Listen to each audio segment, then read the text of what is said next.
Eso lo revisamos. Perfecto.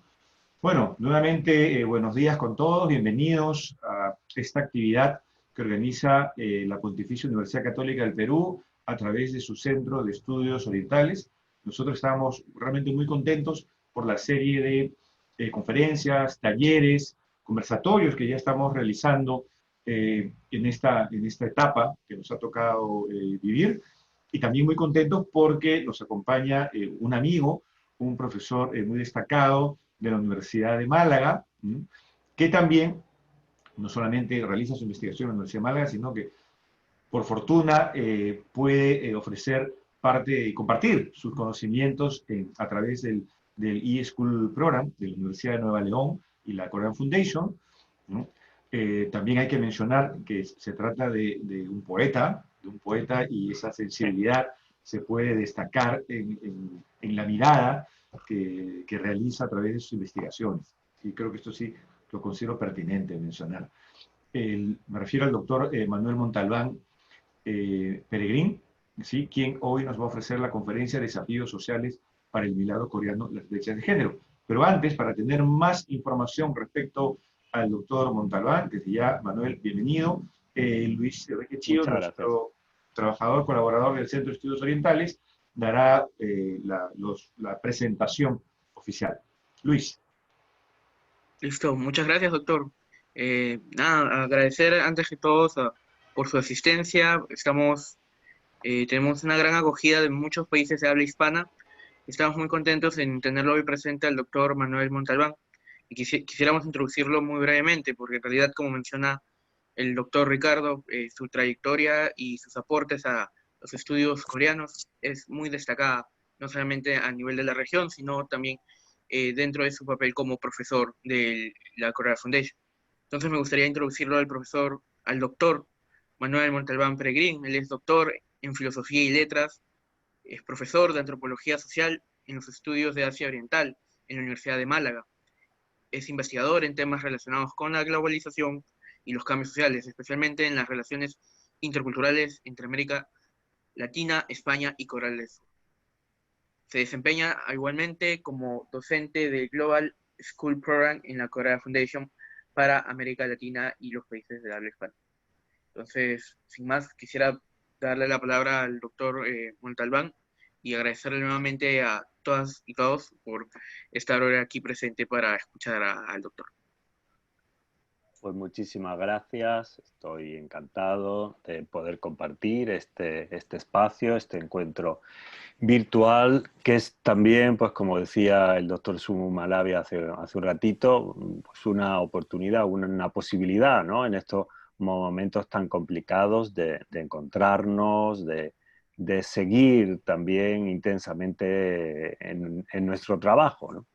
Le agradezco mucho al doctor Lerner, el director del centro, al profesor Sumu Malavia, a Luis Enrique y a todo el equipo del Centro de Estudios Orientales su hospitalidad y que me hayan ofrecido integrarme en su oferta, en su interesante oferta formativa y de debate sobre los estudios coreanos y en general pues sobre los estudios orientales.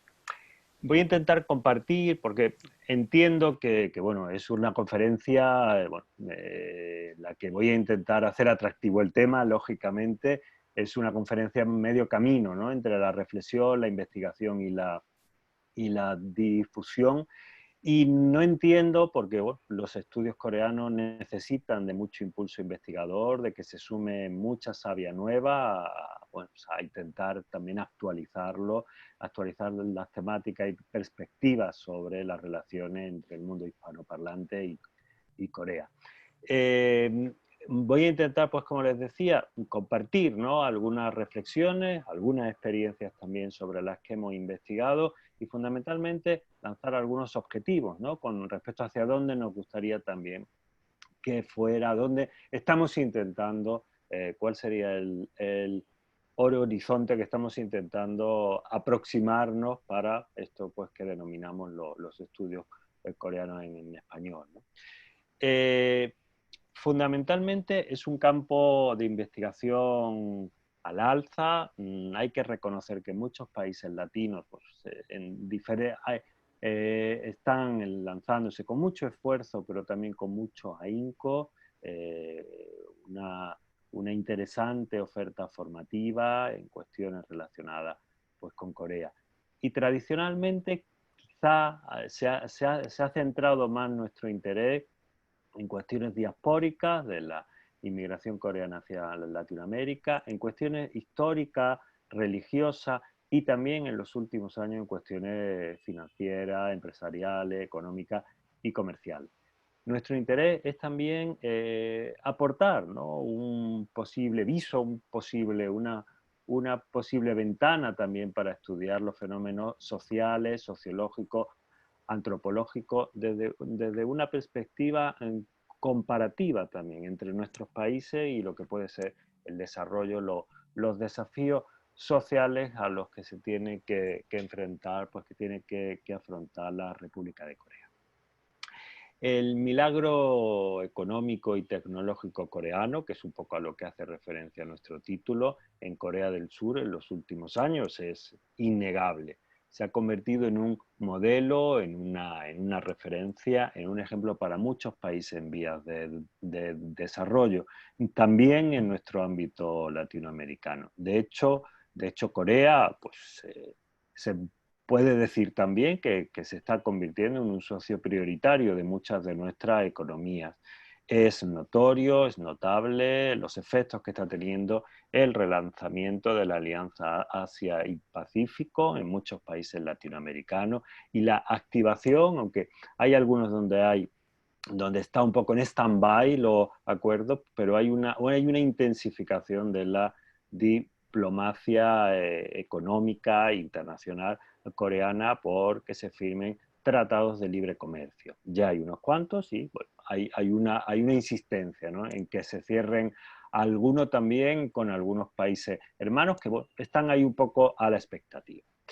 Pero es una primera hipótesis que les lanzo, que es un poco el contexto sobre el que voy a intentar construir cuáles son esos desafíos y cómo tiene eso que ver fundamentalmente con el tema nuclear de esta intervención, que son las brechas de género. Hay que tener en cuenta que los países del ámbito latinoamericano no pueden efectuar una traducción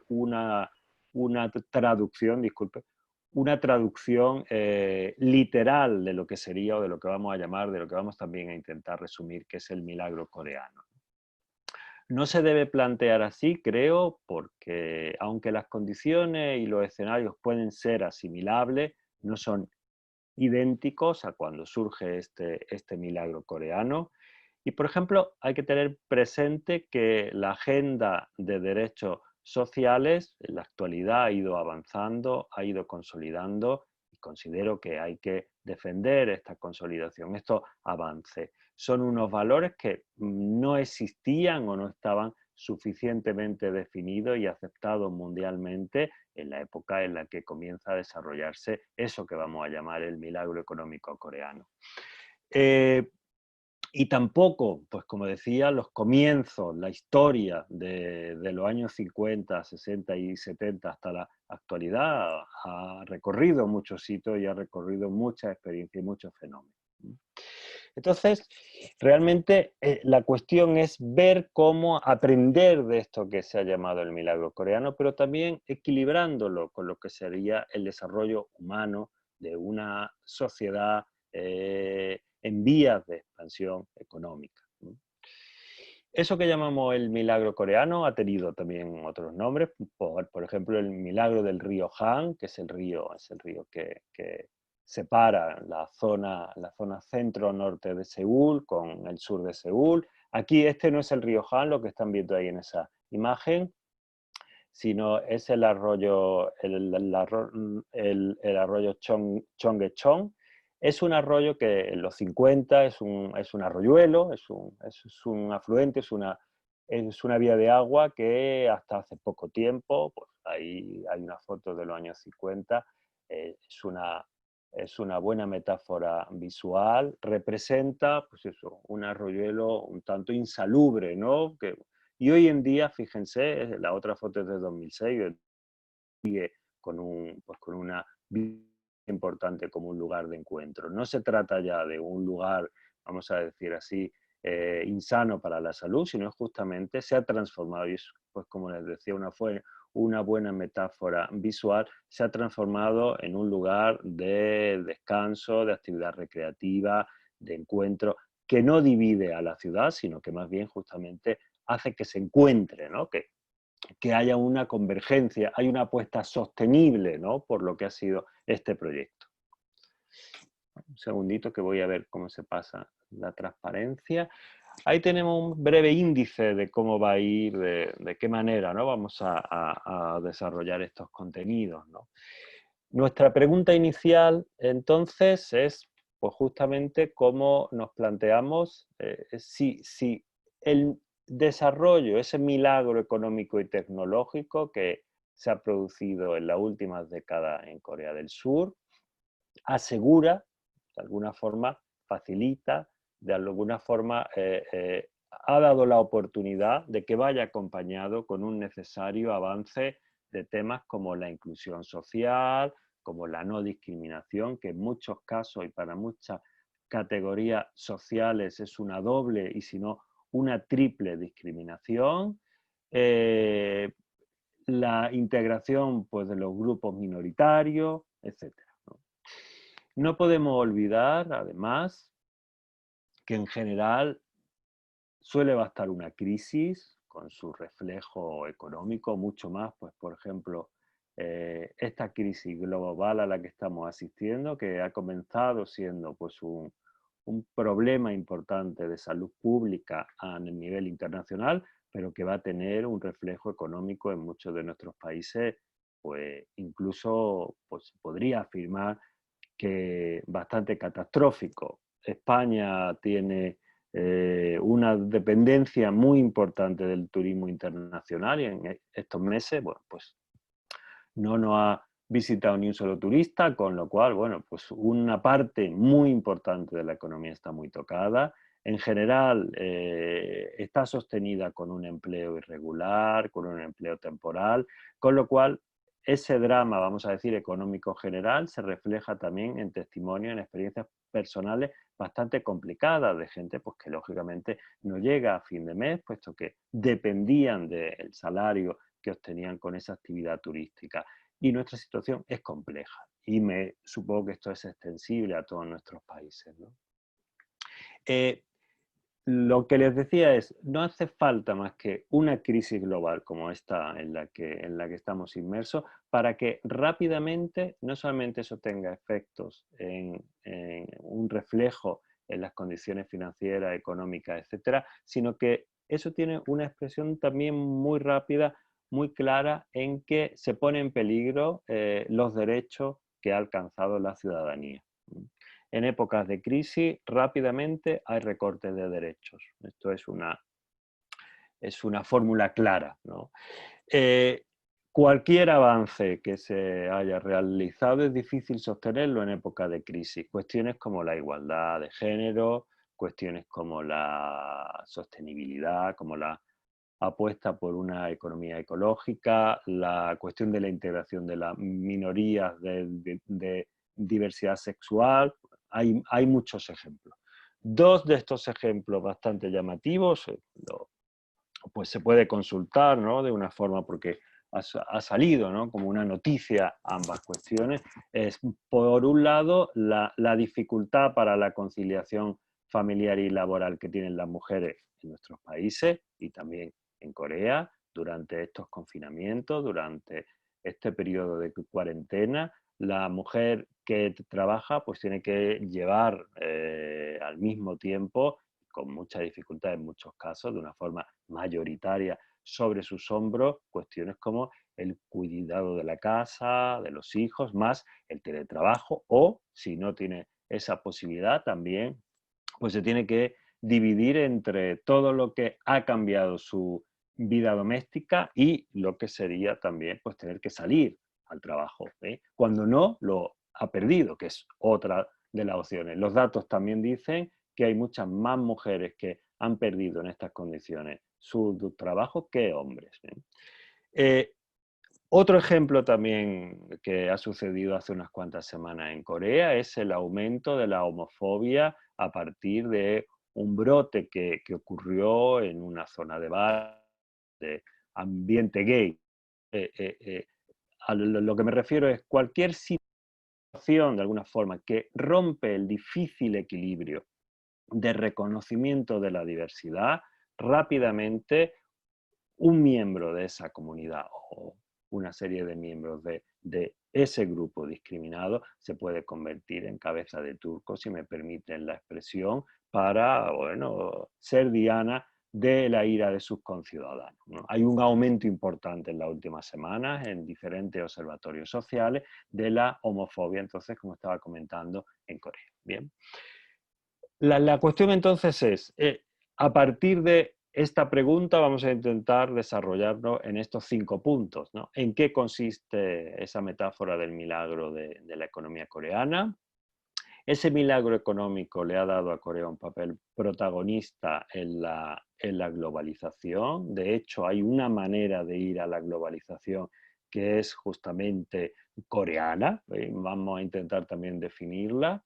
Ese avance, ese milagro económico, no es solamente una fórmula aplicable a cualquier país, sino que en Corea en concreto va a tener una combinación bastante novedosa, que es cómo se ha pasado del desarrollismo que empieza a gestarse en la década de 1960 a que la apuesta justamente de ese milagro económico coreano sea no tanto el desarrollismo, sino una apuesta decidida por el I+D+I, la investigación, el desarrollo y la innovación. Bien. Nuestra pregunta fundamental que va a estar siempre como horizonte es justamente, ¿el desarrollo económico asegura? ¿El desarrollo económico siempre conlleva desarrollo social? Y por último, como nuestra respuesta es no siempre, pues veamos qué obstáculos son los que nos encontramos en la sociedad coreana actual para ese progreso social y también qué espacios de maniobra, qué espacios para hacer un contrajuego, ¿bien? Una especie de actividad contrahegemónica de lo que obstaculiza y sería básicamente, nos vamos a centrar en espacios que intentan superar, que intentan visibilizar, que intentan ofrecer alternativas a las brechas de género. Ese sería un poco nuestro esquema general.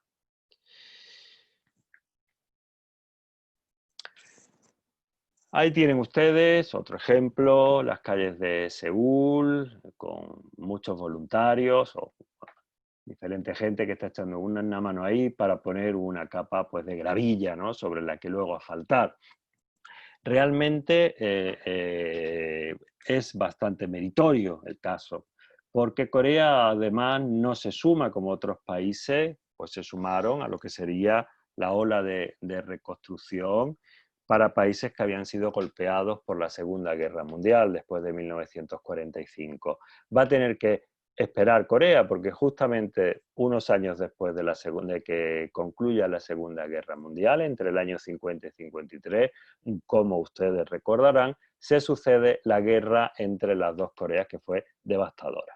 El paralelo 38 sigue dividiendo aún Corea del Norte y Corea del Sur, ambas separadas por, bueno, pues por diferencias ideológicas irreconciliables. La tensión entre los dos países ha estado a la orden del día todo el tiempo desde la década de los 50. Depende mucho el clima, el estado un poco de diálogo, de qué tipo de color sea el partido que está gobernando en Seúl. Bien, si es algo más de centro, pues vamos a decir así, hay un mayor acercamiento, fundamentalmente centrándose en mejorar las condiciones de vida de la ciudadanía también en el norte, de intentar hacer algo pues, de cooperación, de intentar algo de colaboración, de introducir ejes discursivos de unificación, mientras que si el color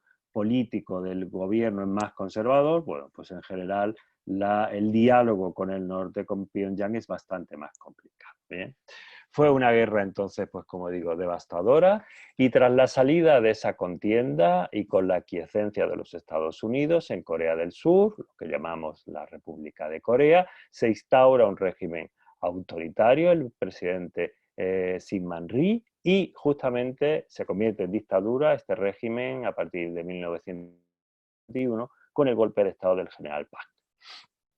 ¿De qué manera se ha ido presentando esta retórica, ¿no? ¿Cómo sería? ¿Cómo se construye esta retórica de que ha habido un milagro económico y tecnológico en Corea? Un milagro, por otra parte, reconozcámoslo, innegable, no hay más que ver esa foto, ¿no? Está una construcción arquitectónica de altísimo diseño y de altísima innovación. Bien. El relato épico en general suele empezar pues, con frases de este tipo. Al terminar la guerra civil en el 53, Corea del Sur era uno de los países más pobres del mundo y ahora justamente es la 11ª potencia económica.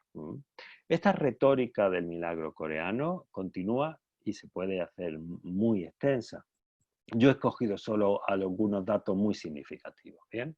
Por ejemplo, entre 1963 y 1995 el Producto Interior Bruto se multiplicó por 12. Entre los años 82 y 97 del siglo pasado, fíjense que no son muchos años, entre el 82 y el 97, 15 años, la producción industrial del país aumentó en un 450%. Y en 30 años han pasado de ser un país eminentemente agrario a una potencia industrial que es la segunda constructora naval del mundo, la tercera en electrónica, la quinta en automoción, la sexta en siderurgia. Fue, pues como dicen autores, pues por ejemplo Varsavsky en 2018, muy recientemente, que ha hecho un compendio, ¿no?, sobre lo que consiste el milagro coreano, ha sido el país que ha tenido un desarrollo económico más acelerado en los últimos 50 o 60 años. Son datos reales y se podrían ampliar muchísimo más, tal y como les estoy diciendo.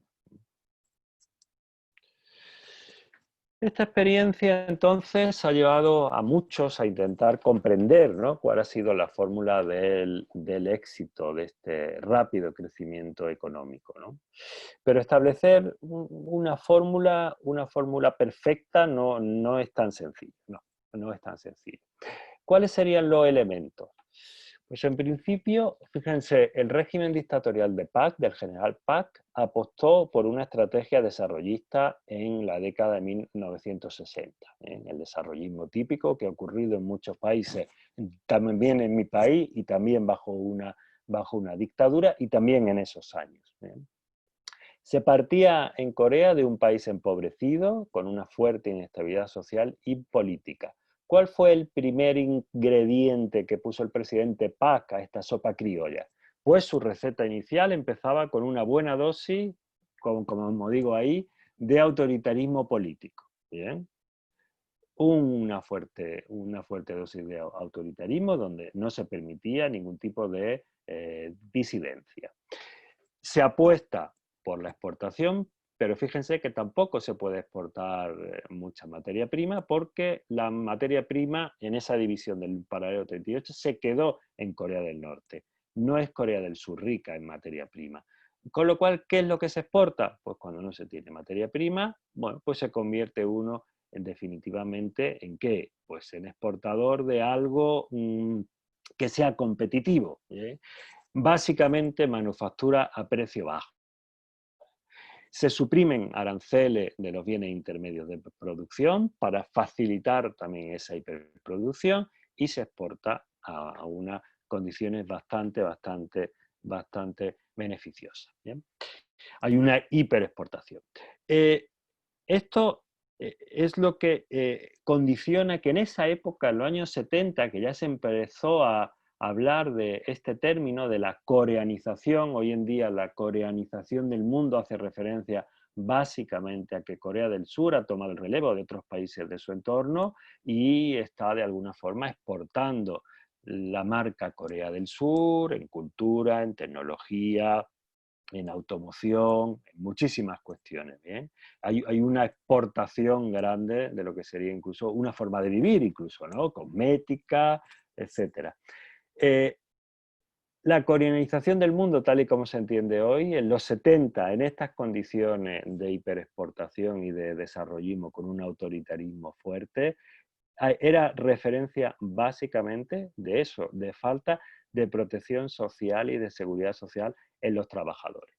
Era trabajar en condiciones bastante lamentables, sin un gasto en salud laboral, ni mucho menos, y hipercentrado y centrándose de una manera intensa, estimulando mucho la producción. Bien. Otro elemento relevante era el proteccionismo industrial. ¿Bien? Se protege a la industria y las entidades financieras van a repartir mucho crédito, están bajo el control del régimen autoritario y van a repartir muchas cantidades de crédito, fundamentalmente fruto cuya fuente era la cooperación estadounidense en industria importante, y así se crean sectores fuertes como el del acero, el de la construcción naval, el de la petroquímica, etc. ¿Bien? Este sería un poco el origen. Y esa apuesta, esa especie de protección, ¿no?, sobre el sector industrial va a dar lugar a un tipo de estructura empresarial muy coreana, que serían los chaebols, que se traduce del hangul literalmente como negocios de familia, que esto sería una característica singular de la economía coreana, ¿bien?, y de ese milagro coreano. Son grandes conglomerados empresariales que diversifican su presencia en muchos sectores económicos, muchos, y que van a tener una intensísima y determinante influencia sobre la vida política, económica, social, etc. En la época del desarrollismo recibieron, como estoy comentando, del régimen un fuerte apoyo gubernamental y eran de alguna manera las herramientas, eran una serie de medios por los que se conseguía justamente los objetivos del desarrollo planteados desde el gobierno. Configuran desde esa época lo que podríamos llamar, porque son cuestiones muy relacionadas, pues como decimos, a familias.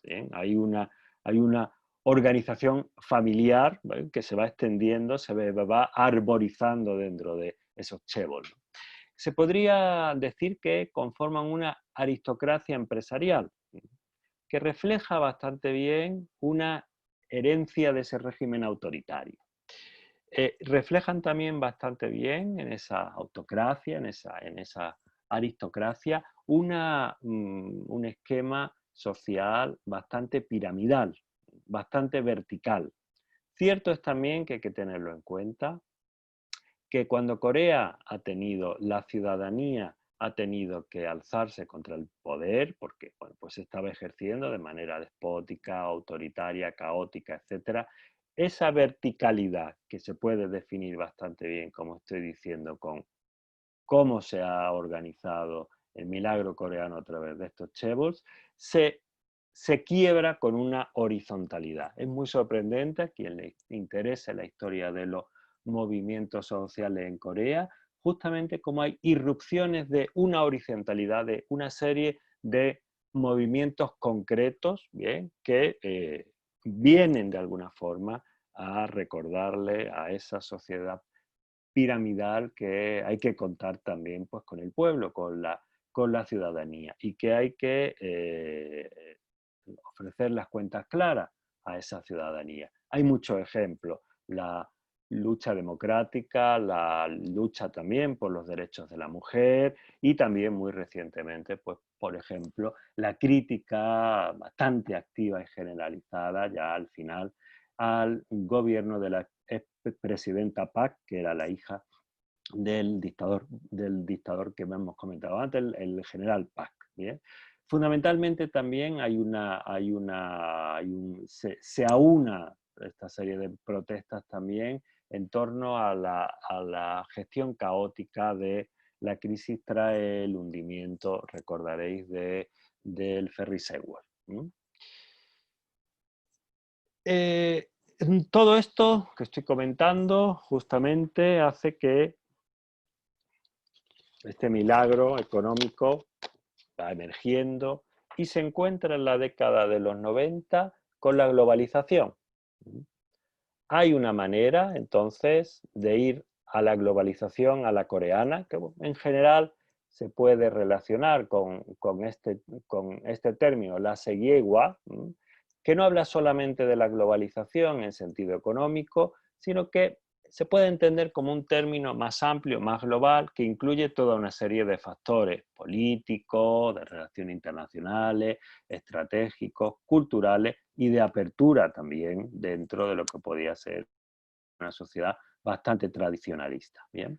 Esta sería un poco como la cara amable de cómo entender, de cómo se intenta implantar, de cómo se intenta convertir en herramienta de cambio y de desarrollo social la globalización en Corea. Se intenta convertir al país en una nación, bueno, relevante, en una nación emergente, que cuente, que tenga un papel dentro del escenario regional, pero también dentro del escenario global. Se organizan multitud de eventos políticos, internacionales, deportivos, olimpiadas, etcétera, etcétera. Bien. Se intenta también que la globalización sea una puerta, vamos a decir así, de entrada y de salida de la relación con el resto del mundo, pero también, evidentemente, eso se las tiene que ver con la forma en la que se está definiendo la identidad nacional en este país que, pues, como sabéis, alcanza el régimen democrático ya a finales de los 80 y se estabiliza en la década de 1990. ¿Bien? Y también esa globalización apunta justamente a un sentido de comunidad con toda, podemos decir así, con todo el mundo. Y es también un cambio significativo de que el país a través de la Segiegua, que es básicamente cuando se desarrolla durante el mandato en torno a mitad de la década de los 90 del presidente Kim, es cuando el país también decide cambiar la posición de país que ha recibido la cooperación internacional a país que devuelve, que se convierte en agente de la cooperación internacional. Hay cooperación internacional coreana también en muchos países latinoamericanos. Voy a buscar aquí. Pero bueno, pues hay que tener en cuenta que la globalización no es solo un viaje de ida, no es solamente coreanizar el mundo, sino que también de alguna manera es un viaje de vuelta, es también mundializar Corea. Bien. Y ahí, pues lógicamente, como en cualquier país, no nos vamos a encontrar con las fronteras completamente abiertas, sino que nos vamos a encontrar con algunos obstáculos. ¿Qué obstáculos son los que yo considero, con nuestra investigación, con nuestra experiencia, los más importantes para que los desafíos, fundamentalmente en lo que nos vamos a ocupar ahora después en nuestra charla, los desafíos sociales, los desafíos de lucha contra la desigualdad, contra la exclusión, etcétera, se integren de una manera naturalizada, se integren de una manera fácil en la política y en la sociedad, pues, de la Corea contemporánea. Uno de ellos es justamente, como decía antes, cómo se ha construido la concepción de Estado-nación en Corea a partir de los 50. Pues básicamente ha estado centrada en la homogeneidad étnica. Un país, un Estado y una raza. Hay una apuesta fuerte por esta idea de una homogeneidad étnica como cemento social, como argamasa para constituir la sociedad coreana contemporánea. Y lógicamente esto está muy bien porque genera una identidad fuerte, ¿no? Una identidad que sirve, como decimos, como cemento interno y también como una manera de presentarse ante el resto del mundo. De hecho, la coreanización del mundo, la expansión cultural, la expansión tecnológica, etcétera, de alguna manera su vida está sujeta a una visión, me voy a permitir decir, un tanto estereotipada de lo que es ser coreano o ser coreana. ¿Bien? Está marcado por una serie de signos, de indicadores de lo que sería la cultura coreana para consumir externamente, en la que se pierde toda una serie de matices y de riqueza. Internamente también tiene un riesgo esta cuestión de la homogeneidad étnica, que es que, lógicamente, quien se queda fuera de esta similitud étnica, quien no encaja en eso, lógicamente tiene un peligro importante de exclusión. No solamente no encaja porque no tenga uno esa raza, que lógicamente esto se encuentra con las dificultades que hay en todos los países, estamos hablando de Corea, pero esto es extensible a cualquier otro país, con, por ejemplo, la inclusión de los refugiados y de los inmigrantes. ¿Bien? Pero cualquiera que ponga de alguna manera en solfa, cualquiera que se plantee alguna crítica, aunque sea constructiva, de cómo está construida la identidad coreana, lo va a tener difícil porque los canales en ese sentido están bastante marcados y protocolizados. ¿Bien? Otra cuestión es que muchos autores lo detallan, que va también a influir mucho sobre lo siguiente que vamos a hablar, el tema de las brechas de género, es el peso moral del confucianismo. Como ustedes saben, el confucianismo no es solo una religión, sino es más bien una forma de vida que abarca muchos niveles de la interacción, de la cultura, de la sociedad, de la forma en la que se constituye y se estructura la familia, el Estado, etc. Pero hay una lectura, estoy afinando y también afilando un poco mi discurso y se puede debatir posteriormente. Si hay, espero que sí, voy a intentar ir rápido para que haya también tiempo para nuestro debate. Hay una lectura bastante rígida y rigorista del confucianismo, fundamentalmente desde el neoconfucianismo, vamos a llamarlo así. ¿Bien? Es una lectura neoconfuciana que ha servido de sostén fundamentalmente a los regímenes autoritarios de los que hemos comentado antes y que de alguna forma encuentra una justificación bueno, pues bastante simplista pero efectiva en que el orden natural de la sociedad coreana debe ser el orden jerarquizado y piramidal. ¿Bien? Esto tiene lógicamente también sus dificultades, ¿no? Pues que pues esta pirámide establece una jerarquía y una diferencia. Y si esa diferencia se piensa que está naturalizada de alguna manera por la tradición, por la cultura y por la idea religiosa, mal vamos, porque esa jerarquía en general se establece entre los de identidad étnica homogénea frente a los que no lo tienen, los de elección, vamos a decir así, heterocentrada frente a los que no lo tienen, las mujeres que se conforman, que se centran, que limitan su espacio de desarrollo personal, por ejemplo, al papel de esposa y madre, y la que se sale de ahí lo va a tener también muy complicado, la diferencia jerárquica jefe y trabajador, jefe empleado, pues también lógicamente, si la estiramos, el diálogo, la capacidad de colaboración, la posibilidad de que el empleado aporte algo, pues es un poco complicado. También en la educación entre alumno y docente, o incluso en el diálogo intergeneracional, ¿no? Esto también se relaciona con otra cuestión que me parece interesante, que es que esta lectura neoconfuciana en general es la que comparte toda una serie de lobbies que en general suelen estar en contra de todo lo que sea avance social, en este país y en muchos otros. Es una lectura, pues como digo, que combina factores conservadores, religiosos, políticos y económicos. Son lobbies autorreconocidos que tienen una influencia muy importante en la sociedad coreana. Y otro asunto que ahora me estoy interesando y estoy investigando al respecto, porque también hay un debate en España sobre si realmente la transición democrática en mi país, y yo lo que estoy planteando es que si fue en Corea, asimismo, está verdaderamente completada. ¿Se hizo totalmente la transición democrática? Hay algunos signos en mi país que señalan que quedaron muchas estructuras sin reestructurar, sin deconstruir de lo que era el régimen dictatorial.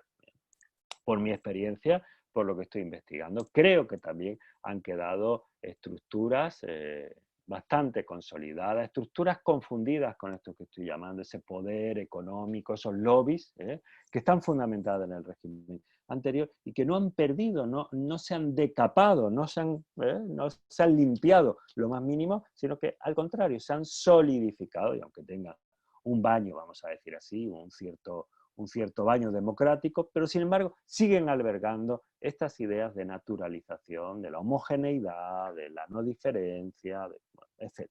¿Va? Espero que se me entienda esto. Bueno, esto es un poco lo que estoy planteando como marco, ¿no? Pero sin embargo, me interesa mucho también, no me quiero quedar con la idea de que la sociedad coreana sea una sociedad cerrada, involucionista. No lo es, en absoluto. Hay que investigarlo, lógicamente, hay que saber mirar, hay que saber buscar, pues como antropólogo, lógicamente, es lo que me interesa, ¿no? Ir a buscar dónde está esto. Y yo lo llamaría espacios de maniobra. Siempre quedan espacios que están, bueno, por colonizar, ¿bien? Y que corresponden generalmente al activismo, a la posibilidad de asociacionismo y también, ¿por qué no? Porque se ha convertido en una potencia mediática importante, audiovisual, pues en series, en películas, en los dramas, ¿no? Hay festivales específicos sobre el tema, sobre la inmigración, sobre los refugiados, sobre diversidad sexual, etc. Aquí tenéis dos ejemplos importantes que os recomiendo. El segundo es muy conocido. Supongo que todos hemos visto ya Parasite del año 2019, la película multipremiada en Hollywood y en festivales internacionales muy relevantes de Bong Joon-ho, que es una comedia de humor negro, pero pues que tiene espacio para el drama familiar, para el thriller y para muchas otras cuestiones. Pero lo que me interesa es interesante desde esta perspectiva porque es una película que ofrece visibilidad, le da voz a una parte de la sociedad coreana que hasta ahora estaba muy invisibilizada. Uno se sorprende cuando empieza la película, el que ha estado en Corea de alguna forma, pues casi como turista accidental, ¿no? Uno se sorprende del modo de vida, de las condiciones en las que están pues toda una serie de barrios de la zona periférica de las grandes ciudades coreanas. Se la recomiendo a quien no la haya visto al respecto. Es una película muy coreana, introduce mucho de la estética coreana, hace un repaso, ¿no? Por todo lo que es la cinematografía coreana con pues violencia, sangre, hay de todo, ¿vale? Está humor, es bastante interesante. Pero para lo que me interesa aquí es justamente para reflejar la posibilidad que tiene el no dar marcha atrás del director y de la productora en mostrar justamente una parte de la población invisibilizada. Y otra que me gusta mucho es un documental que Park Chan-kyung hizo a partir de pequeños clips que le mandaba a la gente. Está auspiciado por el Ayuntamiento de Seúl, Amargo Dulce Seúl, Bittersweet Seúl del año 2014. Es una maravilla, es muy hermosa, en la que la gente que tiene una relación especial, pues porque es de Seúl o porque ha estado en Seúl o porque le gusta Seúl, bueno, pues cuenta de una manera muy rápida la visión, la experiencia que ha tenido en esa ciudad. Una experiencia para muchos amarga y dulce, agridulce, ¿bien? Entonces, es justamente también otra visión, otra versión.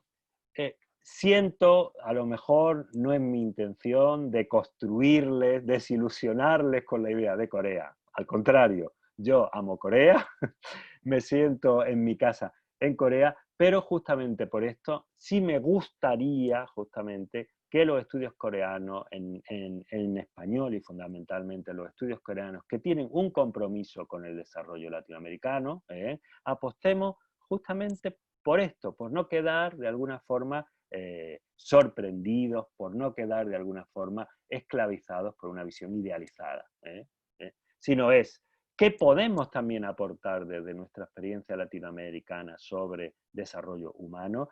¿Qué se puede aportar también con respecto? Porque hay muchas dificultades que tiene la República de Corea que compartimos. Sorprendentemente es así. Incluso también hablarlo, dialogarlo conjuntamente puede hacer que podamos llegar a soluciones comunes. Pero bueno, empecemos ya a hablar de machismo, ¿no? Ya era hora, ya estamos aquí. Hay una autora que me gusta mucho, que se la recomiendo, la conocerán todos, Han Kang, se ha traducido mucho después de 2016, de que obtuvo el premio Man Booker International por La Vegetariana, se ha traducido pues toda su obra al castellano, pueden ustedes encontrarla fácilmente. Fíjense que La Vegetariana es una obra que no tuvo mucho éxito cuando salió en Corea, ¿eh? Sí, hasta que no le dieron este premio a la traducción en inglés, pues no se empezó a hacer un reconocimiento. Bien. En una entrevista en la revista ABC Cultural, en el álbum, si no me equivoco, 2000, es que no lo veo aquí, a ver, un segundito, en el 2016, sí, se le preguntó ahí en la entrevista a Han Kang si realmente era una sociedad tan machista la coreana como la que se ve en la novela, ¿no?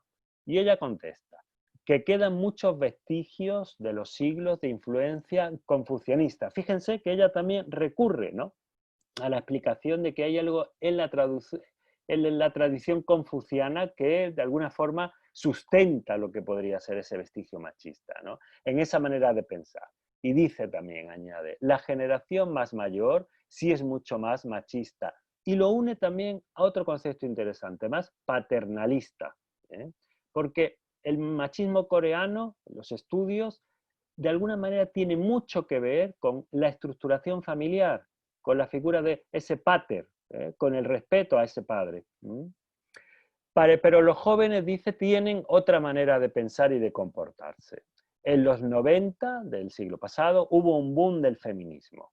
Pasaron los años y ahora parece que el feminismo es una palabra un poco antigua, pero la crisis económica de esta época, que se puede volver a reproducir en la actualidad, evidentemente, ha hecho que en estos tiempos surja una especie de misoginia, de rechazo a que la mujer se pueda incorporar, pues, por ejemplo, en condiciones de igualdad con los hombres al mundo laboral.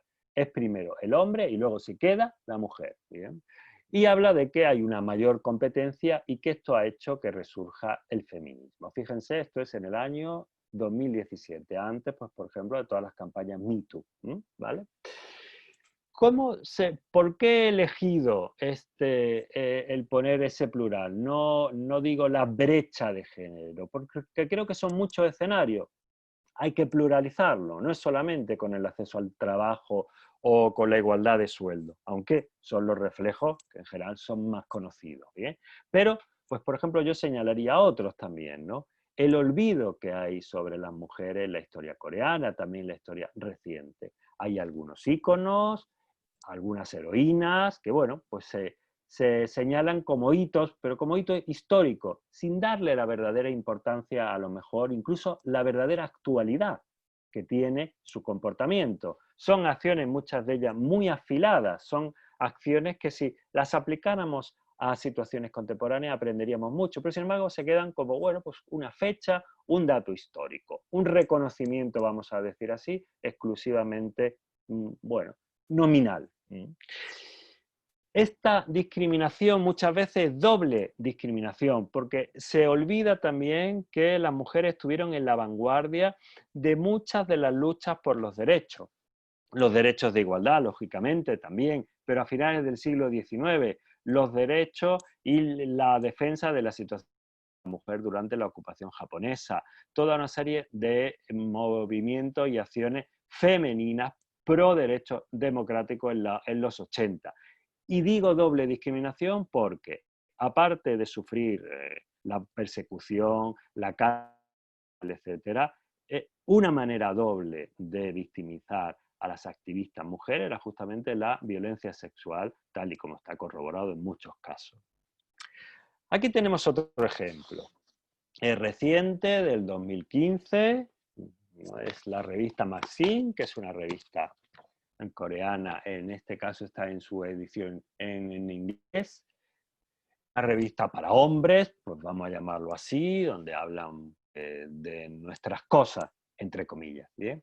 Y esta fue la portada de septiembre de 2015, Vamos al famoso intérprete pues, de la película Old Boy, a Kim Byung-ok, ¿bien? Que está haciendo pues, de lo que mejor sabe hacer, de ese chico duro, ese chico malo, ¿bien? Y justamente lo que decía la leyenda de esta foto que tenéis ahí es, así que a estas chicas les gustan los tipos duros, los chicos malos.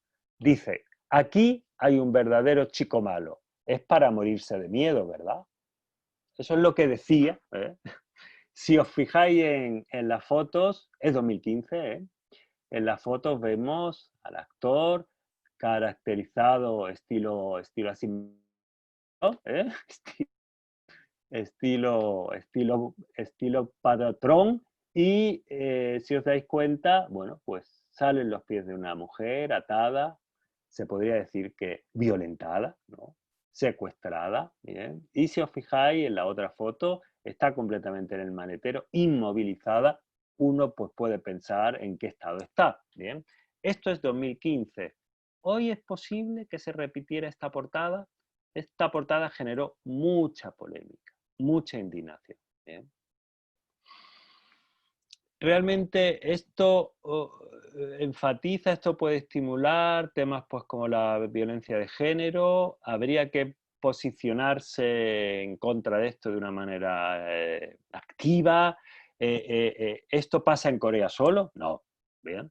Pero es llamativo, ¿no? Como bueno, hay una cierta impunidad sobre esto en esta cultura, vamos a decir así, virilizada, masculinizada, que corresponde pues, a un segmento de la población coreana. ¿Bien? Muy bien, estas brechas de género, fundamentalmente lo que corresponde a cómo se suelen definir, que es la medida que nos muestra la distancia que existe en una serie de indicadores sociales y económicos entre hombres y mujeres, ¿no? En general son las más llamativas, las que se suelen estudiar más, pues son aquellas que están referidas a las oportunidades de acceso y del control de los recursos económicos, sociales, culturales o políticos, la representación pues de cargos institucionales, etc.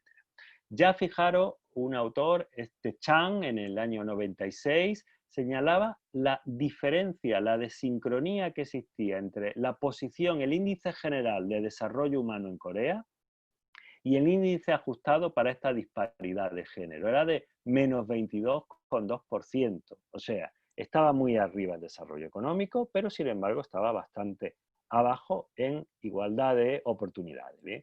Si os fijáis aquí en los rankings, después de 2007 más o menos se ha mantenido más o menos estable, 2009, pero de 149 países, que son los que refleja este ranking de brecha de género, Corea se sitúa en el 115. 149 significa el que esté más cerca del 149 pues tiene un menor porcentaje en la brecha, ¿bien? Pero para el nivel económico de Corea, 115 está bastante alejado de los puestos de cabeza, ¿bien? Aquí tenemos más ejemplos. Fijaros, por ejemplo, en la proporción, el porcentaje de mujeres que no están bien pagadas, que están infrapagadas con respecto a los hombres en sus trabajos. Me sorprende porque hay países de nuestro entorno y muy queridos, pues por ejemplo, el caso de México, ¿no? Que está ahí, en el que el desequilibrio es solamente de un 17,75% frente a Corea, que la tasa, esto es de 2018, es de 35,30. Es muy alta. La proporción de mujeres en el mundo laboral que están en situación de infrasueldo, de infrasalario. En general, ¿esto cómo se explica? Pues hay una tradición de que la mujer suele dejar de participar en la vida laboral cuando se casa y tiene hijos. Hay algo ahí que para la conciliación es muy complicado. Y le cuesta mucho retornar al mismo nivel de desarrollo de carrera si es que decide, cuando los hijos ya son más mayores, reincorporarse al mercado laboral. En general, esta reincorporación es en condiciones peores porque es una condición, pues, en general, sin mucha estabilidad y con precariedad a tiempo parcial, etc. Y eso, de alguna forma, justificaría estos índices tan altos que estamos viendo de desproporción con respecto al salario. Otros ejemplos de espacio de maniobra, otras cuestiones para tener en cuenta. Bueno, pues aquí hay algunas de las que me parecen más interesantes, ¿no? Justamente ese papel secundario de la mujer en la sociedad coreana es muy difícil hoy en día hacer que el triángulo esposa, madre, mujer sea un triángulo equilátero. Generalmente el vértice de esposa y de madre, pues, de alguna forma tira y lo convierte en un triángulo isósceles como mínimo, ¿bien? En el sentido de que el espacio, vamos a decir así, de reconocimiento, de autodesarrollo como mujer, pues queda bastante limitado. Eh, Otro ejemplo muy interesante que os animo a los que tengáis que hacer un TFG, un trabajo fin de grado, fin de máster, ¿no? Sobre estos temas, es un tema que está poco trabajado, pero que hay alguna cosa ya, que es justamente cómo va creciendo progresivamente el reflejo de la violencia de género entre los jóvenes en los últimos 20 años, violencia que podríamos llamar romantizada, violencia sostenida, naturalizada sobre discursos de amor romántico, te pego porque te quiero, ¿vale? O se me va la mano, es que me tengo que controlar, ¿vale? Y como eso también tiene su reflejo en algo que forma carácter entre los jóvenes, ¿no? De una manera increíble, que puede llegar a ser fuente de identificación, no solo entre los jóvenes coreanos, sino entre los jóvenes a los que le atrae la cultura coreana, como es el K-drama. Hay algún estudio sobre un aumento de estas, vamos a decir así, reacciones iracundas, agresivas de los compañeros sentimentales varones, jóvenes, en estos K-drama, ante situaciones que lo desbordan, bien sea estrés en el trabajo, algún tipo de celo con la pareja femenina, etcétera, en los que justamente hay una justificación del entorno, incluso de la pareja femenina, de que, bueno, se le ha ido la mano justamente porque le intereso mucho, porque me quiere cuidar. Otro debate interesante, hemos hecho algún estudio en los que hemos preguntado a los jóvenes si se sienten, qué sienten, cómo entienden el feminismo. ¿Bien? Hay una respuesta que yo creo que es generalizada también en nuestros países, que es: yo no soy machista ni feminista, no me sitúo, no me gustan los extremos, como si fueran dos extremos del mismo continuo. No son dos extremos del mismo continuo. El feminismo no es lo contrario al machismo. Lo contrario al machismo es el no machismo. Uno es machista o no machista, y ese es el continuo. Y el feminismo justamente es una herramienta que lo ayuda a uno a ser no machista. ¿Bien? A uno también, porque bueno, lógicamente el agente fundamental del machismo, aunque no el único, es el hombre. Otro ejemplo muy interesante que sí está generando más investigación, pero que es un tema, ¿no? que hay que seguir investigando y que hay que seguir analizando, es el ejemplo de invisibilidad de lo que se han venido a llamar las mujeres de confort, ¿no? Son mujeres históricamente, fundamentalmente, de las clases populares y del ámbito rural, del mundo rural, que, bueno, pues se consideró durante la ocupación japonesa que se podía disponer de su destino, desde movilizarlas cuando hiciera falta, bien para el trabajo industrial, y entonces no eran de confort, eran pues simple y llanamente trabajadoras forzadas, pero muchas de ellas justamente se las destinó, podríamos llamar así, a la higiene sexual de la tropa japonesa. Fíjense qué barbaridad, ¿no? Se montaron toda una serie de prostíbulos según iba avanzando la ocupación japonesa, donde estas mujeres eran esclavas sexuales. No solamente fueron mujeres coreanas, sino mujeres filipinas, vietnamitas, indonesias, chinas, etc., ¿no? Son mujeres que además pues, tienen, como han dicho algunos autores, una triple victimización, porque eran justamente abusadas sexualmente, maltratadas, incluso asesinadas cuando se retiraba la tropa para no dejar ningún tipo de testimonio, nadie que fuera testigo de esa atrocidad.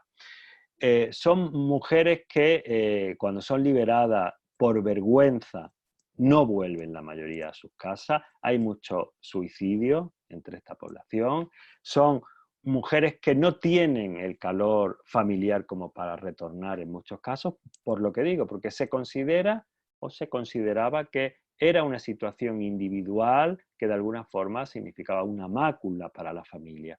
Y una tercera causa de victimización que ha sido el olvido endémico, el olvido histórico de tanto del gobierno japonés, pero quizá lo más fuerte del gobierno coreano. Hasta hace relativamente poco no se ha tomado en serio el gobierno coreano lo que sería la reivindicación de la memoria de las mujeres de confort. Es un tema polémico, es un tema que cada vez que las relaciones entre Japón y Corea llegan a un punto de tensión, es un tema que suele aflorar, incluso la propia tensión suele aflorar por este asunto, pero que depende mucho del ciclo político que haya en el gobierno de Seúl, ¿no? Si interesa acercarse a Japón, a nivel de inversiones, de relaciones internacionales, etcétera, generalmente ese gobierno que suele tener un cariz más conservador, bueno, aplaca lo que podría ser estas reivindicaciones, y si es un gobierno más interesado por los derechos humanos, etcétera, pues generalmente suele estimularlo, ¿no?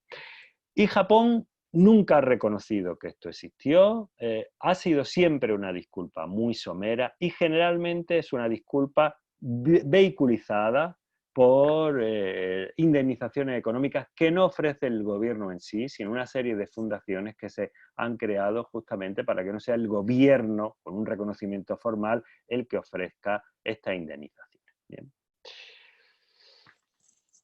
Otro tema interesante es, pues justamente, y de mucha actualidad, ya nos vamos acercando al final, es justamente lo que les expreso ahí, ¿no? En Corea, sorprendentemente, no se dispone de estadísticas claras sobre feminicidio.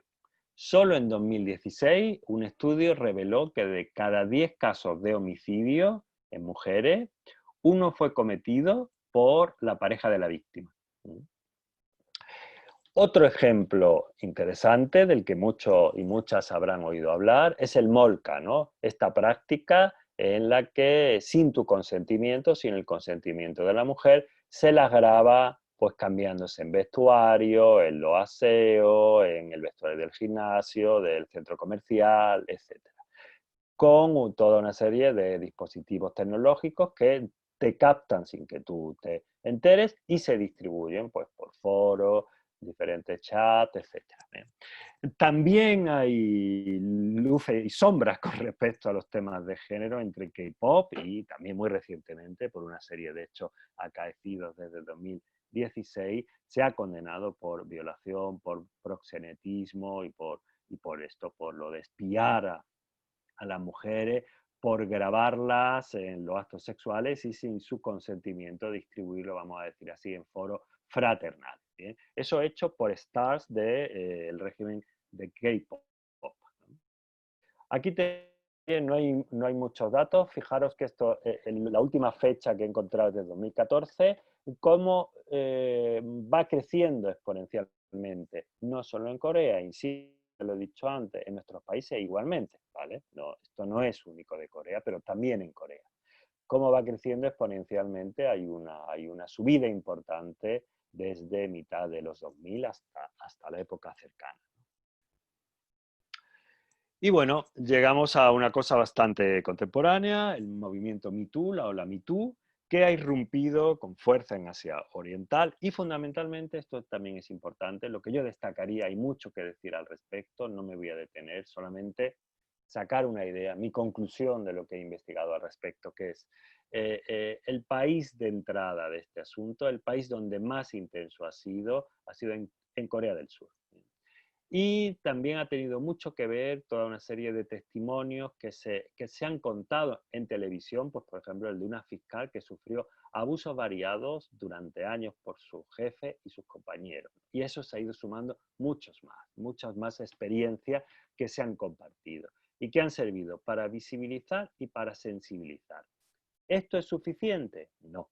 No es suficiente con la sensibilización y con la visibilización, evidentemente. Lo interesante de esta ola Me Too en Corea es que no se van a conformar con eso. Hay una insistencia por incluir este tema, por incluirlo en las reformas legales del corpus normativo que hay sobre esta cuestión. Se insiste mucho desde este movimiento en que Las leyes actuales son bastante templadas, bastante tibias sobre temas como acoso sexual y violencia de género, que en Corea sigue llamándose violencia doméstica, y se insiste justamente en que esto no quede como una cuestión de adhesión y se acabó, sino que esa adhesión se refleje en cambio significativo, en impacto justamente en el corpus jurídico y penal en el país.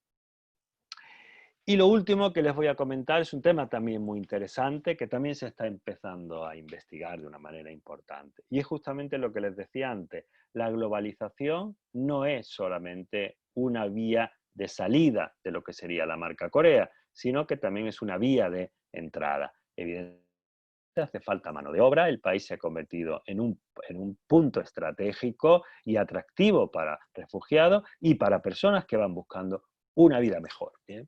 Entonces, justamente uno de los ejemplos de lo que yo llamaría también una doble discriminación es el de la mujer inmigrante. En general, la política sobre mujer inmigrante estaba muy ligada a la posibilidad de matrimonios concertados, ¿sí? Sobre todo como una manera de luchar contra la despoblación del ámbito rural. Se ofrecen matrimonios concertados a través de una serie de agencias o de contacto, y estas mujeres generalmente son mujeres del sudeste asiático y de Filipinas, pues, bueno, pues se integran en la nueva familia. Muchas de ellas, pues por supuesto, no hablan el coreano, no hablan hangul, y bueno, pues la integración lógicamente no es sencilla en principio, ni en este país, insisto, ni en ningún otro país. Pero la política, y esto es lo interesante, ¿no? Lo que yo destacaría, la política de integración, pues básicamente se centra en lo siguiente. Es una política que está demostrado en relaciones culturales que no funciona demasiado bien, ¿no? Y esto es lo que hay que señalar, que es justamente un enfoque multicultural. El enfoque multicultural, cuando las dos culturas, los dos integrantes de las dos culturas no tienen el mismo nivel de estatus, pues lógicamente funciona bastante peor de lo que uno podría pensar idealmente, porque la multicultura es el reconocimiento de dos culturas y el respeto a esa cierta diversidad, pero el diálogo no está asegurado en la multiculturalidad. ¿Qué es lo que sucede? Pues que un enfoque multicultural hace que, de entrada, yo reconozco que vienes de una cultura distinta, pero te catalogo como una mujer exótica en ese sentido y te invito a integrarte, te pongo recursos para que te adaptes, para que aprendas coreano, para que tus hijos, como fruto de una familia multicultural, no sean discriminados en la escuela, etcétera. Pero realmente es una integración monocultural, en el sentido de que tus raíces van a quedar ahí, de alguna forma. Bueno, pues si te permiten adaptarte, perfecto, pero si no te lo permiten, pues hay que dejarla fuera. No, no hay una manera de reconocerla. Lógicamente, estas esposas migrantes tienen muchas más dificultades para la integración, para el reconocimiento, para que las mujeres occidentales que se casan con hombres coreanos de otra manera y por otro tipo de factores. Es muy interesante, y es lo que quería señalaros, cómo el cine, que es una forma, es una ventana muy interesante a la sociedad de un país y mucho más de este país, porque el cine es bastante potente y en los últimos años es muy potente internacionalmente, cómo ha ido cambiando también. Ahí tenéis una serie de películas que os recomiendo, son todas fantásticas, y quizá ha ido cambiando en el sentido de que ha ido cambiando también la pregunta por la feminidad en cada una de las películas. ¿Bien? En 2001 estaba todo mucho más centrado en el rol de adaptación de esposa y madre, y sin embargo en películas como Mai Ratima se rompe esa bipolaridad y surge la pregunta por la feminidad sin tener que asociarla exclusivamente a sé una buena esposa, sé una buena madre, sé una buena nuera, ¿vale? Intégrate bien en esta familia, sé generosa y reconoce que han sido generosos acogiendo. ¿Vale? Entonces, es justamente, y es con lo que acabo, la situación es complicada en Corea con respecto a la mujer, al reconocimiento de sus derechos, como lo es en cualquiera de nuestras latitudes, en cualquier país. Esto es importante tenerlo en cuenta para que uno no se quede cegado por el espejismo del milagro económico coreano. Esto suele olvidarse cuando se habla de ese milagro económico, y nuestra experiencia y la experiencia coreana no son en ese sentido tan disimilares, sino que están bastante cercanas, y conjuntamente una investigación conjunta en ese sentido puede ayudar bastante a conocer cómo están intentando resolver todos estos retos allí y cómo lo estamos intentando resolver nosotros y qué resultados tenemos. Eso era lo que quería compartir con todas vosotras y con todos vosotros. Muchas gracias. Bien, muchísimas gracias al doctor Manuel Montalbán. Desde donde estamos, te estamos aplaudiendo, ¿eh? Nos ha encantado tu presentación. Más bien, aprovechemos el espacio rápidamente de preguntas, dos modalidades, si quieren pueden escribirlas, preguntas directas, concretas, no, que pueden escribirlas en el chat, o Luis, si no, puedes habilitar el micro si alguien quiere hacer la pregunta directamente. Sí, comenzamos en todo caso con... he estado revisando el chat, todavía no hay alguna pregunta, así que le damos la palabra a Fabi para que pueda hacernos su pregunta, por favor, que active su audio. Muchas gracias.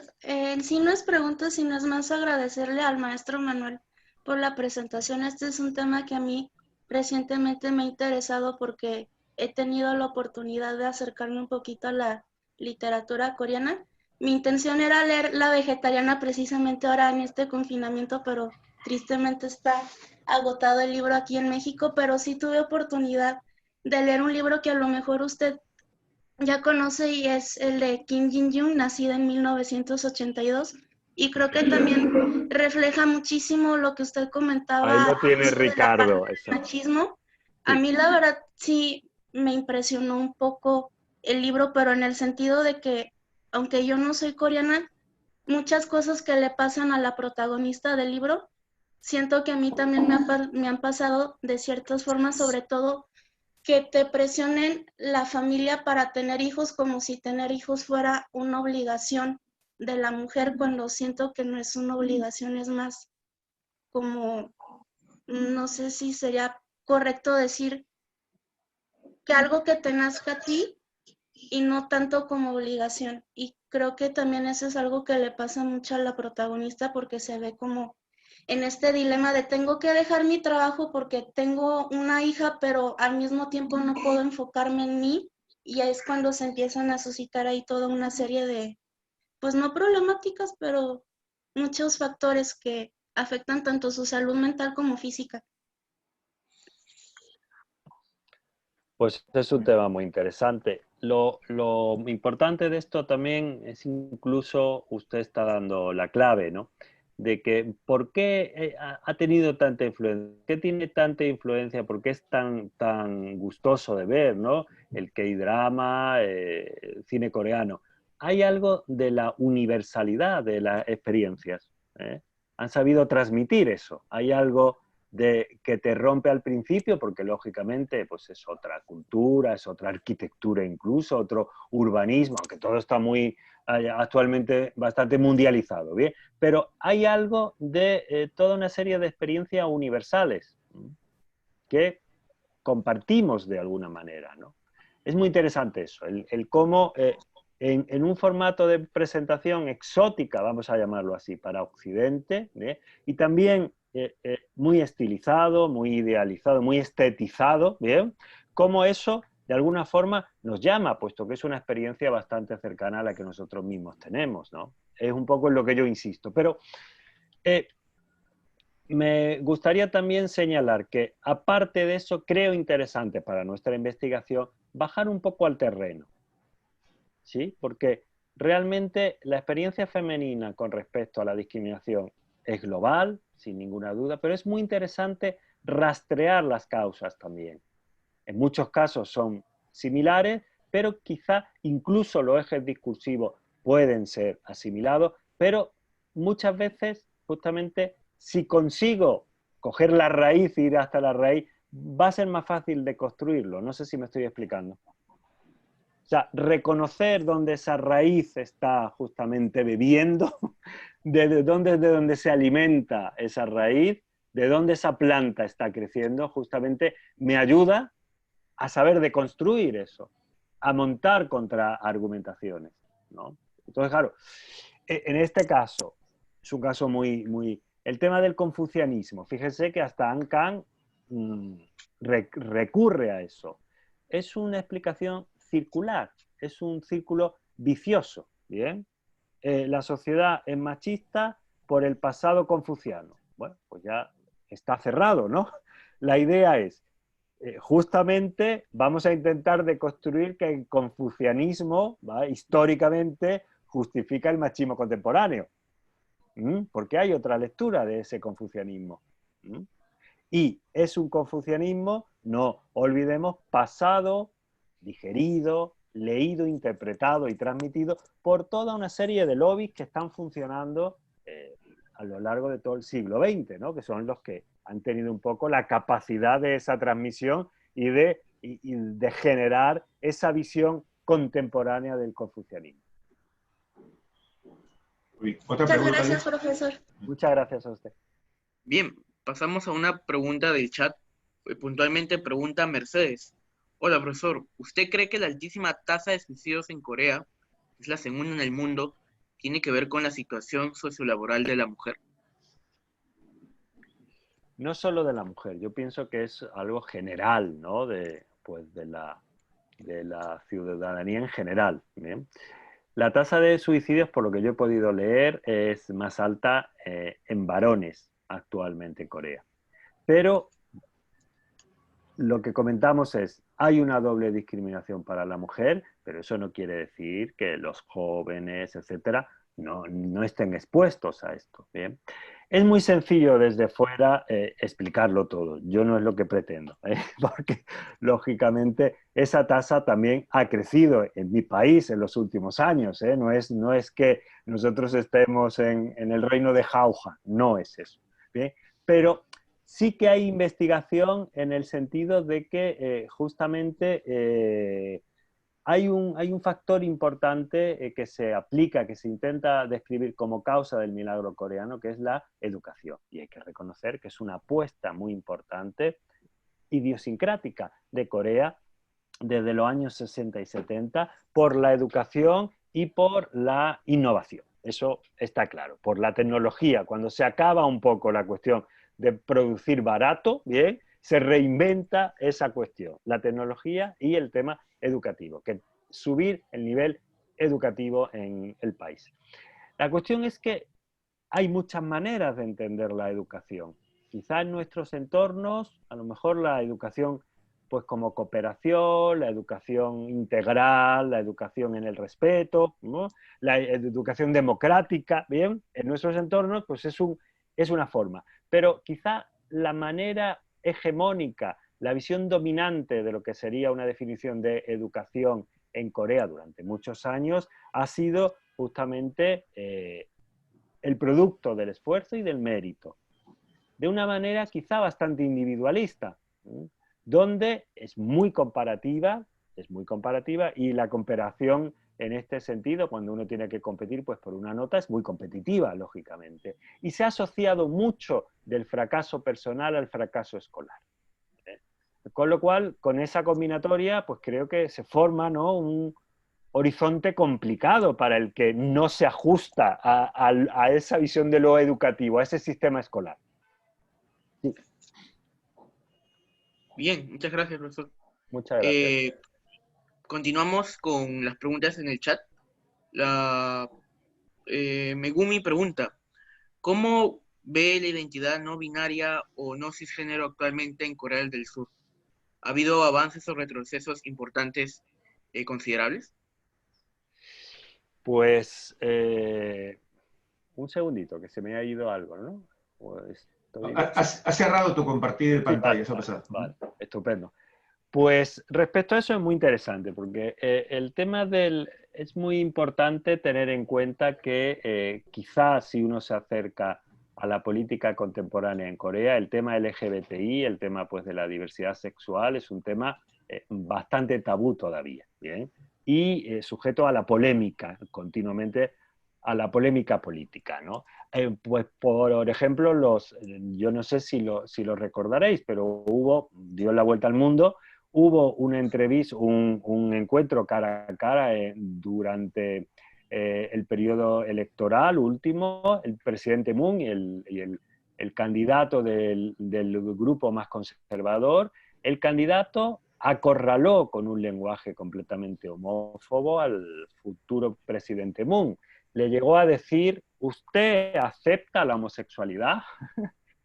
Y el presidente Moon se quedó callado, no pudo responder inmediatamente, se lo pensó, y dijo: yo lo respeto, pero no lo acepto. Es decir, explicó que, bueno, pues que él no vería muy bien que su entorno, ¿vale?, que él respeta eso, pero que él no lo acepta.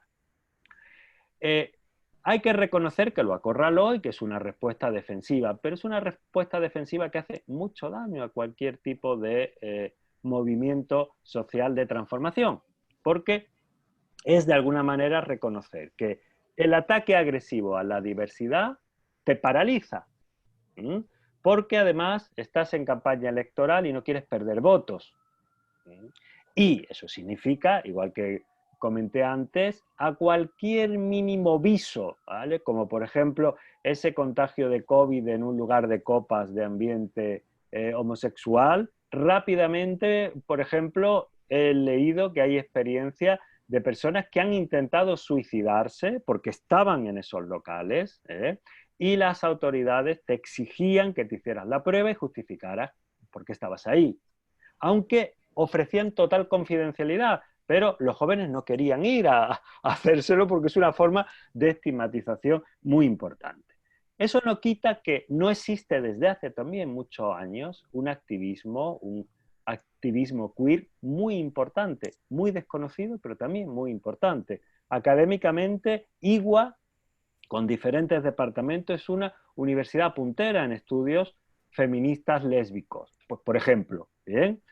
Y también el cine, que es un poco, ¿no?, insisto, la ventana, vamos a llamarlo así, ¿no?, de la sociedad cambiante. Hay un cine queer desde hace unos años también en Corea. Lógicamente no es el circuito, vamos a decir así, mayoritario, pero que levante la mano quien en su país el circuito mayoritario es esto. Es decir, insisto, la invisibilidad conviene al poder, ¿vale? Pero hay espacios de maniobra y son muy importantes, muy significativos, y a poco que uno investiga, los encuentra. Perfecto, profesor. Un par de preguntas, Luis, creo. Un par de preguntas, sí, porque ya tenemos el tiempo justo. Ulgiran quisiera participar para activarle su audio, por favor. Bueno, ¿sí me escuchan? Sí. Profesor, muy buenas tardes. Ante Hola, todo, Ivette. Encantado de saludarla. Gracias por su magnífica exposición, estuvo muy claro y detallado. Yo tengo una pregunta respecto a cómo es la situación de los hijos de las familias extranjeras, es decir, no padres coreanos, sino madre coreana o padre extranjero, sino ambos extranjeros.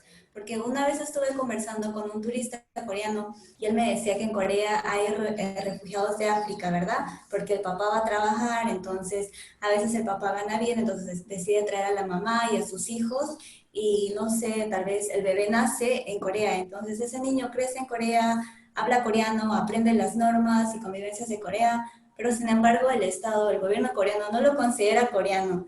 Yo me pregunté por qué, porque si aquí en Perú viene una familia extranjera y el niño nace aquí en Perú, pues el niño es peruano porque nació en tierras peruanas, pero no sucede lo mismo en Corea y me surgió mucha curiosidad. Me gustaría saber su opinión respecto a ello.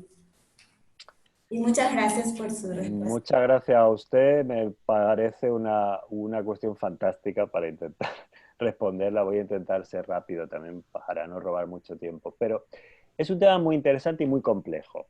Legalmente, el nacimiento en el territorio no asegura, pero no solo en este país, sino también en otros, ¿vale?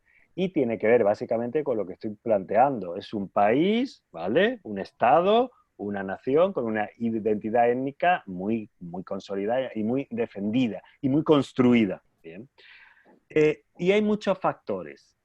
Hay muchos estudios sobre bullying escolar a los extranjeros y los datos son importantes, ¿vale? Lógicamente, si uno es, entre comillas, vamos a decir así, occidental, aunque yo diría más bien angloamericano, ¿vale? Si uno es angloamericano tiene más fácil la integración porque, bueno, pues tiene un acceso a otro tipo de recursos ahí en Corea, a otro tipo de colegios, etcétera, ¿bien? Pero la convivencia escolar de los niños fundamentalmente, no de familia multicultural, ¿vale? En la que haya algún tipo de anclaje con lo coreano, ¿eh? Sino que sean extranjeros ambos padres, es complicado. Hay estudios, ¿vale? Al respecto y hablan de una tasa alta, ¿no? De índice de bullying escolar. Otro dato importante, que es un poco lo hace todavía más complejo, es la raza, el color de la piel, ¿vale? Y la religión, ¿vale? Quizá la mayor tasa de discriminación y como reacción también el vivir de alguna manera autocensurado en un gueto sea para la población de fe musulmana. ¿Ven? Pues que llega desde Indonesia, desde alguna república centroasiática, desde Filipinas alguno también, bien, entonces, bueno, y desde otros lugares, Bután, Ceilán, etcétera, ¿vale? Entonces, bueno, son distintos factores que hacen, pues, ese sumatorio. Pero no es una cuestión, no es una respuesta única, ¿no? Sino que hay que ir viendo esas categorías. Y sobre todo, hay variables que amortiguan, como pues, el poder adquisitivo, el tipo de raza, la religión, etcétera. Está mucho más integrado alguien con una fe católica o cristiana, ¿vale? Que con una fe musulmana. Sí. Muchas ¿Otra gracias. pregunta? Sí. Sí, Gracias, pasamos, profesor. Muchas gracias a usted. pasamos a una pregunta del chat. Es con referencia a, menciona Carolina. Hay muchas youtubers hispanohablantes que dedican el contenido de sus videos en compañía de sus novios esposos coreanos y rara vez hacen referencia a este tipo de discriminación, o si lo hacen lo cuentan de una manera muy sutil. ¿Considera que esta es una forma de invisibilización de esta temática o de alguna u otra manera suavizarla? Esa pregunta también tiene mucha punta. Lógicamente dependerá del caso. Ahora, reconocerán conmigo que una youtuber a lo mejor no es una investigadora social de lo más, pues vamos a decir así, respetada, ¿no? En el sentido de que el youtuber de alguna manera lo que pretende, y está muy bien, es pues, difundir, divulgar, hacer algo más relativo a que mi experiencia se convierte pues, en algo global, ¿bien? Pero de ahí a sacar las conclusiones, pues es un poco complicado. Hombre, generalmente si uno monta un canal para contar la experiencia de uno, cómo uno lo ha superado, etcétera, generalmente uno relata eso con bastante delicadeza, ¿no? Y aparte, quien monta un canal sobre este tipo de uniones multiculturales generalmente es que le ha ido bien, ¿no? Porque el que no le ha ido bien, yo creo que monta otra cosa, busca un billete de regreso, ¿no? Al que verdaderamente no le ha ido bien, no está en YouTube contando su experiencia en ese sentido. Bien. Creo que pasamos con una última pregunta puntual, profesor. Sí, Sí. por favor. Preguntan con respecto a la educación integral sexual de Corea. ¿Cómo ha influenciado para reducir estas brechas de género que existe actualmente en la sociedad? ¿Considera que ha tenido algún impacto en particular? Pues también es otra pregunta muy interesante. Es similar a nuestros países. Hay cambios educativos también cuando hay cambios de gobierno. Y generalmente hay mucha presión por los lobbies ultracristianos, que son bastante poderosos en algunas capas pues, de la sociedad coreana, para que nada que tenga que ver con la sexualidad de una manera abierta sea transmitido en las clases. Entonces, bueno, es un poco, está la presión continua de los padres, en muchos casos, que no están de acuerdo con que haya una educación sexual reglada. Esto pasa en nuestros países también, ¿eh? Entonces, de hecho, en nuestros países hay mucha investigación que relaciona el acceso al porno, a la pornografía en las webs, ¿no? Que son de acceso directo y rápido de los más jóvenes de la casa, que relacionan pues, justamente ese acceso incontrolado al porno de infantes o de así niños de 10, 12, 13 años, con lo que podría ser también el aumento de toda una serie de prácticas pues, que tienen que ver con el abuso de la intimidad de las mujeres. Bien, creo que sí hemos concluido con las preguntas en el chat. Muy bien, muchísimas gracias Luis por el monitoreo. Al doctor Manuel Montalbán, de verdad nuevamente agradecimientos de parte del Centro de Estudios Orientales de la Pontificia Universidad Católica del Perú, de nuestro director, el doctor José León Herrera, también, y por supuesto a todos los participantes de diferentes países, diferentes ciudades que nos están acompañando el día de hoy. Yo creo, y lamento porque siempre quedan muchas preguntas a plantear, estoy seguro que nos podríamos pasar horas, lo cual significa que en otro momento volveremos también a invitar al doctor Montalbán.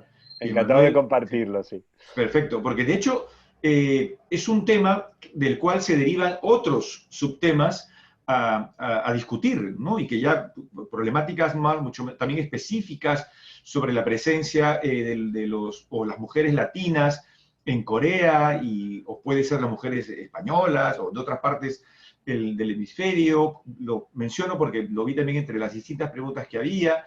El movimiento LGTB en Corea, cómo, si eso está organizado o no, o está dividido. O sea, de verdad que hay muchísimos temas para discutir e investigar. Muchos temas.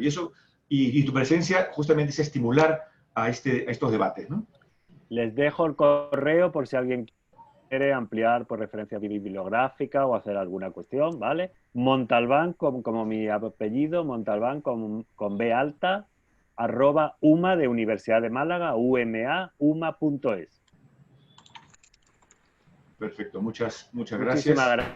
Muchísimas gracias. Un segundo, por favor, que necesitamos la foto de familia.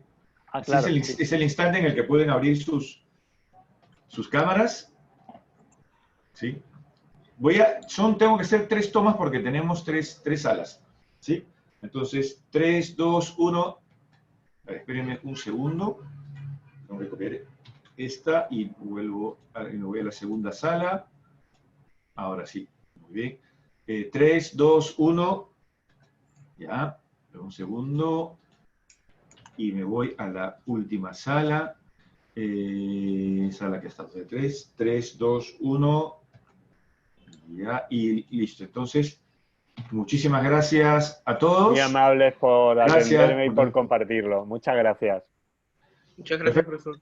Sí, gracias, profesor. Hasta pronto. Estén atentos que vamos a tener otras actividades con respecto a otros países de Asia y por supuesto vamos a terminar con un abrazo y aplauso virtual para el doctor Montalbán. Muchísimas gracias. Muchas gracias. Gracias, profesor, y gracias también al profe Ricardo por organizar. Muchísimas gracias. Gracias a ustedes. Muchas gracias, muy amables. Nos vemos. Muy amables. Ricardo. Gracias, Manuel. Hasta luego, Luis. Muchas gracias. Hasta luego, doctor. Un gusto. Gracias. Hasta luego a todos. Hasta luego. Gracias por venir. Gracias.